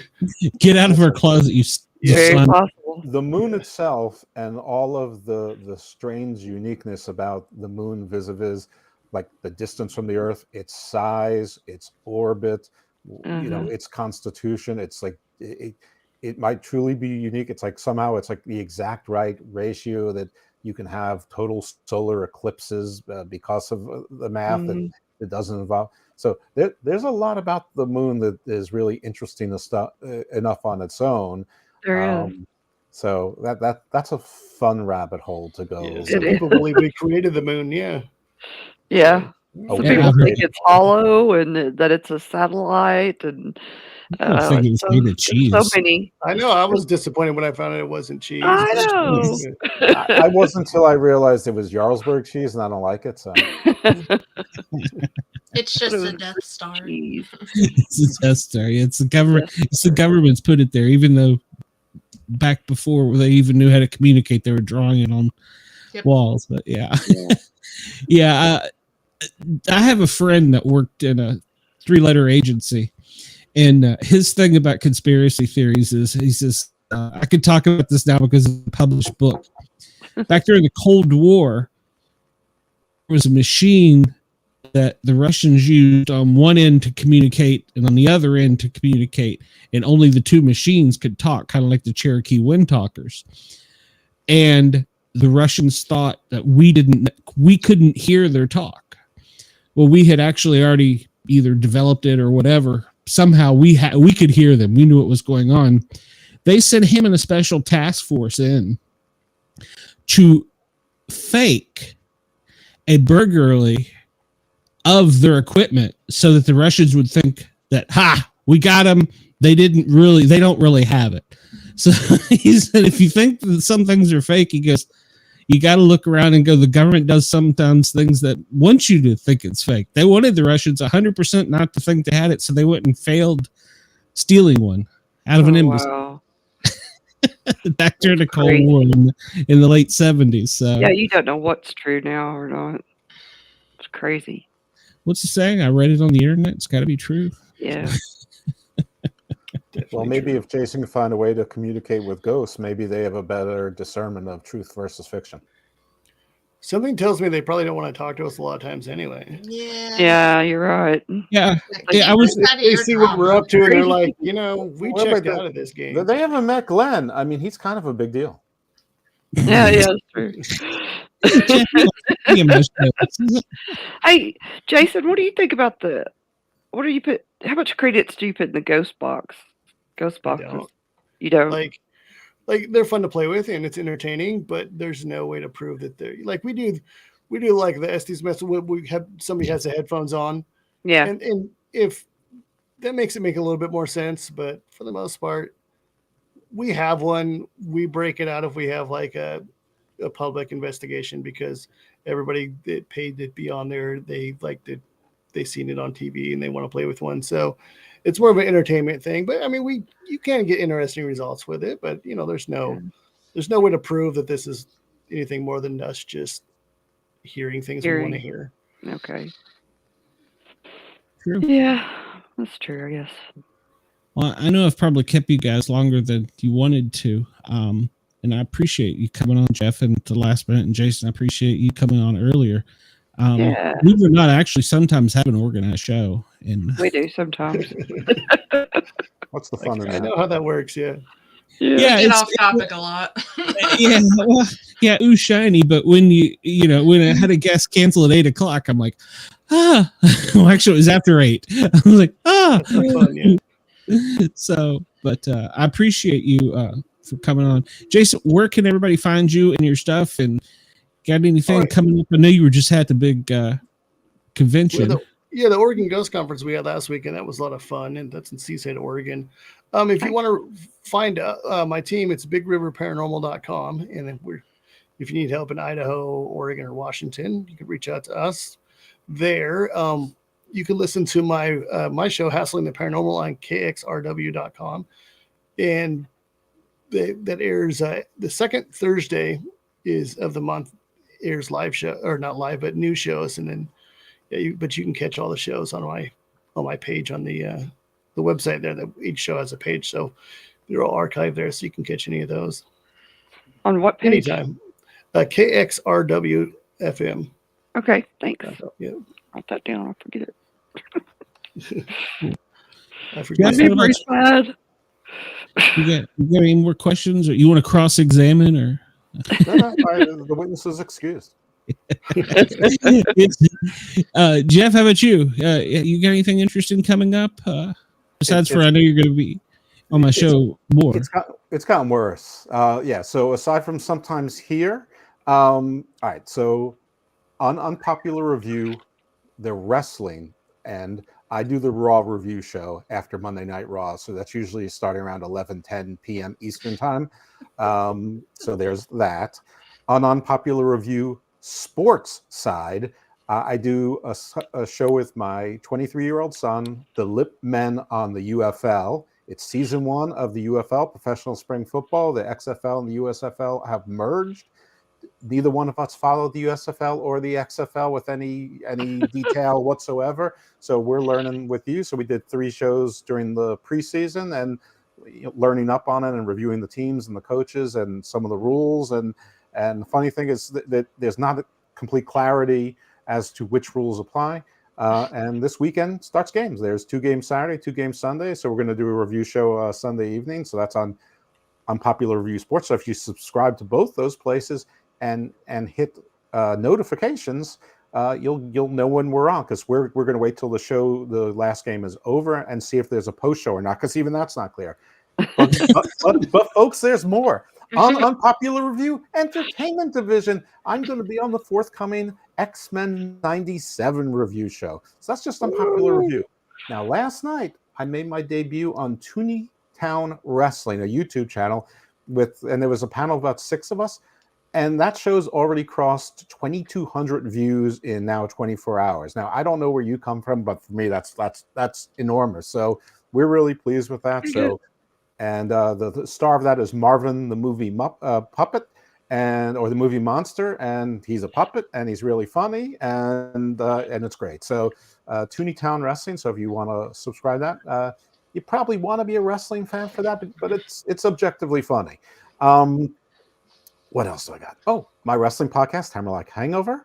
My non-wrestling podcast, Garden of Doom and Garden Views, which is where I met Glenn, and that's Garden of Doom is mythology, comparative religion, history, things that go bump in the night, paranormal, ufology, just something for everybody. If you want Shintoism, I got it. If you want tarot, I got you. If you want to hear about demons, I got you. So there's that. And Garden Views is more legal business, but we really do focus on the laws of what we think space is going to be. So a lot of extrapolating the laws of man and the current policies in space. I've talked to lawyers and jurists and the different titles I have from Serbia, from the Netherlands, from Britain, India. I've got someone from Africa lined up, hopefully. Really doing a bunch of stuff with that. I'm sure that I left something out, but you know what? If you follow me on any of those things, I'm sure I'll promote them on Sundays. But that sounds like an awful lot. And by the way, I'd make not $1 off any of this stuff. So, I'm with you there. Next, we'll be sending you to see what's going on with PD. I guess that's Jeff. Jason, have you figured out a way to get rich on this? Because I sure haven't. So. No, but I'm not in things. I gave up the pursuit of money about a decade ago, and I've never been happier. If I figure it out, it's going to be my secret. That's all I'm saying. Yeah. We'll let a ghost tell you the lottery number for next week. I'm going to let you out of the studio. I appreciate it. Thank you very much. Jeff, me and you're going to do some paranormal attorney stuff. Jason, anytime you want to drop in, I know I've got like 4 followers, so it probably wouldn't do you any good with your thousands of followers, but anytime, we'd love to have you anytime. I've got take them all. 1 or 2 more than that. So. Oh, yeah, on X. At Eckers MD. Thanks for having me on. Yeah, anytime, Jason. I appreciate it. You have a wonderful night. Thank you again for coming on early. So I will talk to you soon. I'll send you a message and we'll get all the links from you. So we'll talk soon. Good. Thanks. Jeff, you're amazing as always. Thank you. And Dana and I have been racking our brains, and now that I've got the lovely Shay up there to help us out. So I keep telling them I'm Charlie, they're my angels. So we've got some paranormal attorney stuff coming. So yeah, we're gonna have you back real soon. In fact, I just do what? I call Metatron. Okay. Well, it's interesting. I just sent them a message the other night. I was like, I gotta get Jeff back in here. Literally last 2 days ago, wasn't it? It wasn't. Your messages are often cryptic. You're like, I'm expanding to 23 cities, and I don't know what to do about it. And it's like, I've been meaning to get you on, but I can't coordinate with, my matzo ball soup. I don't know. Yeah, they're weird. I sat down 1 week, and I devoted pretty much from the time I got up until the time I went to bed behind this computer, editing and organizing and getting things just right. And then when I was done, I sat there and I looked and I was like, what the hell did I just do? How did I do that? But I'm getting a method to the madness. Yeah, we're growing. In fact, my agent messaged me today. She's like, "Hey, I want to talk to you about some new FM stations." And I'm like, Okay. "No, No. An agent. I don't know. So Isn't the agent supposed to help make you money? Isn't that like the main role of an agent? She's cost me more money than made me money. So. But don't they work on commission? Like it's like 10% of what you do. Probably 10% of what I give her. No, I'm not complaining. Nicole's done great. Yes. The market has changed. Used to, they would find hidden talent, but now you got to put yourself out there to be found. The Howard Sterns and the Rush Limbaughs were a thing of the past. So yeah, I understand. I don't know. Everyone you meet is a content creator on some platform, so it's no longer contingency. You got to pay someone to publicize you. Yeah, and she's got us out there. She's doing good. I haven't seen a lot of turnaround from it yet, but I've had a lot of good feedback from it. So good. Well, there's a lot of rules, though. Oh my God, there's a lot of rules. Yeah, I'm happy to be here at the beginning of your adventure, or sort of in the beginnings of your adventures. Mm-hmm. Yeah. Well, I've asked you for legal advice along the way too. Jeff, yeah, but that's like this contract. It's only sort of legal advice because you're in a different state and stuff like that. It's more like legal insinuation. Yeah. You're like, I'm your friend. I wouldn't let you do that, basically. Yeah. So. That's right. I'm licensed in Maryland and DC only, and I also do federal trade, intellectual property, trademark, copyright. Yeah, and you live right up there by the big bridge incident.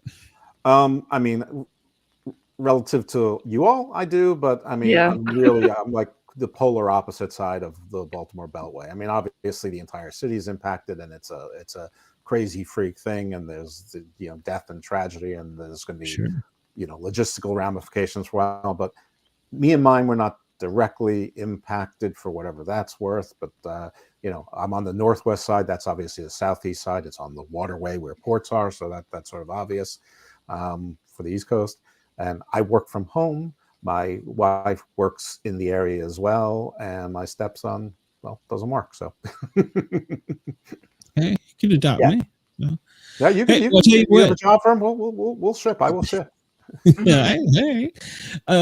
Maybe I can get you on to talk about some of the conspiracy theories about the bridge, because I have been overwhelmed in the past however many hours it's been. I mean, I'm happy to hear it, but I think that you might have other guests that will be more enthusiastic about that sort of thing than myself. I don't know. Well, hey, you could call in on the squeaky phone line, and we could have an Agent X show with you too. So yeah, that's true. Yeah, I'll wear one of my luchador masks so it disguises my voice. Got a lady that asked me if she could wear a mask. Swear to God, I'm not making this up. What? You're a mask? Yes, absolutely, you can. Yeah, I was like, well, I won't. You want? Not in public. So, all right, Jeff, I'm gonna let you get out of here too. Thank you. Thank your wife for letting you be here with us. And I'm going to tune into the USFXF, whatever it is, because I'm Lippman on the UFL, and that's on Unpopular Review Sports, which is on YouTube. But you can also, if you subscribe to Garden of Doom, you will get Garden of Doom, Garden Views, and you will get the Lippman on the USFL in your audio feed as well, because I've not found it or looked for an independent feed for it just yet. Okay. All right, cool. I'm going to check you out because I'm curious about that. I've met The Rock. Wasn't impressed. So, all right, Jeff, thank you very much. Okay. Yeah. We can talk about that too. So thank you very much. You have a wonderful evening, and we will talk soon. I'm so appreciative of you coming on. Thank You're you. a good man. Thank you. I don't care what the prosecuting says. Thanks, Joe. Ladies, we pulled it off. It was a show tonight. And we had two great guests. Yeah. I'm kind of proud of us. So yeah. Dina stayed awake the whole time. I was sending Shay threatening messages, so she's probably not read. Yes, I have read them. Me too. But I think we did a great job, and we do need to work with Jeff and get something for the paranormal attorney. And now that we especially have the paranormal psychologist, so oh yeah. Yeah. Haven't I'm met just him. You a have. male? I have. Yeah, he's been on my show. Okay. So yeah, he's retired now. He can talk more. Okay. So. That's a true story. When you work for 3-letter agencies. Oh, that's right. But yeah, I'm glad that we did it. Y'all are awesome as usual. Thank you. Thanks. All right, Shay, we're going to figure out Saturday soon. Yep. I think you've already started your game plan. So yeah, it's pretty much just going to be each person needs to get their stuff and I guess send it to you like we did last time. Okay.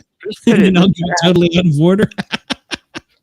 Well, yeah. They don't have to be in order this time. Yeah. Okay. Make sure you put it in the chat so everybody knows. Yeah. Yeah, we will. Let's see. Next week on the Paranormal Guys, we have Valerie Willis, who's an award-winning fantasy romance author. And then after that, we have a brewmaster. He's also a professional athlete named David Leeds, who has some paranormal stories too, if I could learn to talk. Nice. Spit it out. And Friday at 9:00 on the Grinning Guardian show, we have a guest, Jim Bernica. He's an author, got a book coming out. He's firefighter paramedic. We're going to talk about all things challenge coins. And we're going to show Miranda Maverick's new coin, which we ordered today. So, yay. Yeah, we got that done. She's a great fan of the show. Love her. So that's where you will find us in the next couple of days. Dina, you got anything else going on that I don't know about? Are you sneaking around on me? No. Being a good girl. See you Saturday. I can't keep my angels in line. I don't know what I'm going to do. So. You know what's going to happen is one day my angels are going to turn on me and beat me up. So we might do that. Yeah. Well. Watch back. Yeah. I'll have you sending ghosts after me or something. So. I know some people. Voodoo doll. I don't need a voodoo doll. I got enough trouble. Ladies and gentlemen, thank you. We appreciate everything. Thank you to Yerg's Radio. I never even threw the phone number out there tonight. I was saying. Oh, well. Oh, Ross, I apologize. YergsRadio.com is where you can find most of our shows. He's our greatest supporter. This show's just been one that, well, it's what we needed just to cut loose and relax. Yeah, it was fun. Everybody have a great day, great night. We'll talk. Oh, check me out tomorrow on Thin Line Rock Station, noon to 2. Yeah. Catch you soon.